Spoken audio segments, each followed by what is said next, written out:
Welcome to From the Front Line, Surgeons' Voices. It gives me great pleasure today to welcome Dr. Joana Ochoa. Dr. Ochoa recently completed her general surgery residency at Tulane and even more recently completed her endocrine fellowship at UCLA. Welcome, Dr. Ochoa. Thank you so much, Dr. Wexner, for having me here today. I'd like to speak to you today, Dr. Ochoa, about something remarkable which you've done. Specifically, as a general surgery resident at Tulane, you became a tremendous advocate, perhaps by statistics, maybe the most successful advocate for our patients through our PAC while you were at Tulane as a resident. So first, please share with us how you got interested in healthcare policy and advocacy.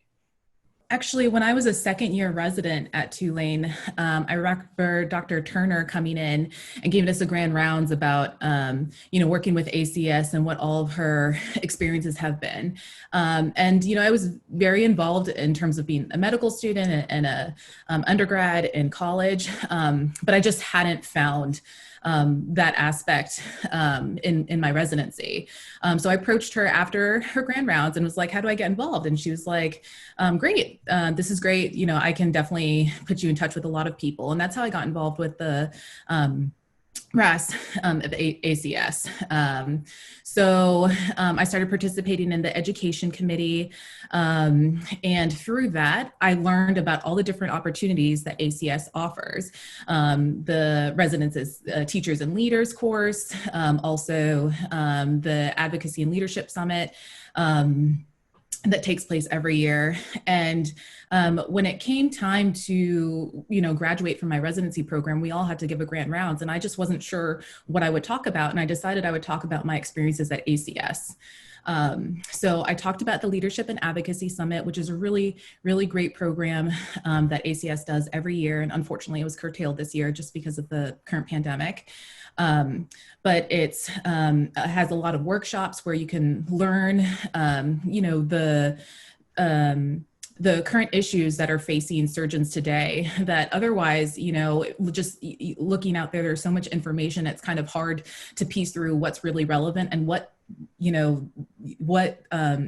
all these things really mean. So it was a really, really great learning experience that, focuses on what you can do and what are the issues out there. So I talked about that with my residency program at Tulane. And at the end of my talk, I challenged all of them to get more involved with ACS.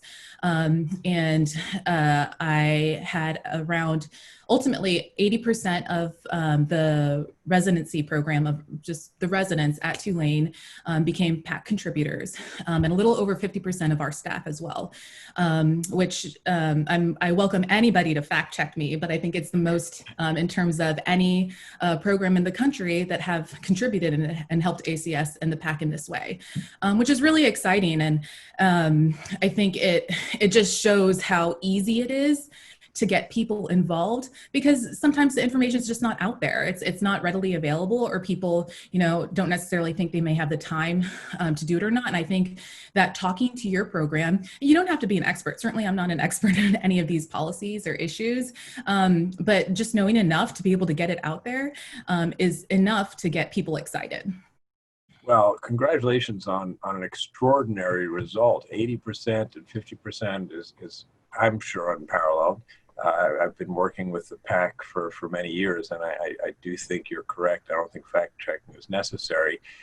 But what I would like you to do is impart to our viewers and listeners, what is the elevator pitch? I mean, how do you convince somebody of the importance of the PAC? What does the PAC do for you as a young surgeon? What does it do for me as a not quite as young surgeon? That's a great question. And I think that is one of the harder things to get people earlier on in their career to understand, because certainly it's like, oh, I'm just starting, I'm an intern or I'm a second year, I have so many more years in training. These issues don't matter right now in terms of like, I'm not getting paid for what I'm doing. I'm on salary. And I mean, of course, we all know that that's completely incorrect. All these legislations and things that are going on right now that are certainly affecting surgeons right now, they take time to come to fruition. And it's really important for everyone to get involved now to be able to actually have a say in what's going to be happening in the next years. And I think that there are so many issues out there that deal with every single type of specialty, surgical specialty, that all the different residents are trying to get involved in right now, or want to go into.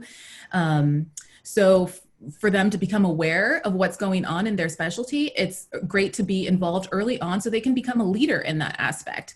Working with ACS has certainly, opened doors for me in terms of getting different leadership positions, and really has given me, I think, a very well-rounded experience in terms of my residency, and being able to participate with other residents across the country in different programs that we do with RAS.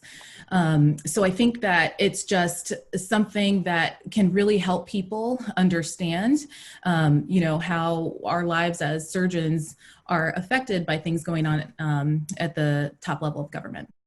Thank you very much for your time and for insights. And again, congratulations on an extraordinary job. I certainly hope that you mentor other people along the way and help share your thoughts with other people and convince them to do something the same. Because if everybody was as enthusiastic as you are, I think we would be able to have great dialogue, even better than we have now, with our legislators on the Hill, and be sure that we can always provide the finest service for our patients. Yeah, the only thing that I would add is I encourage everyone, all residents, to join our RAS Advocacy Committee team, as well as the education membership and communications teams. There's so many things that are offered through the RAS communities, and you can learn a lot and get plugged in, and I think you'll have a really great time. Fantastic advice. I hope every resident listening, every fellow listening heeds what you said.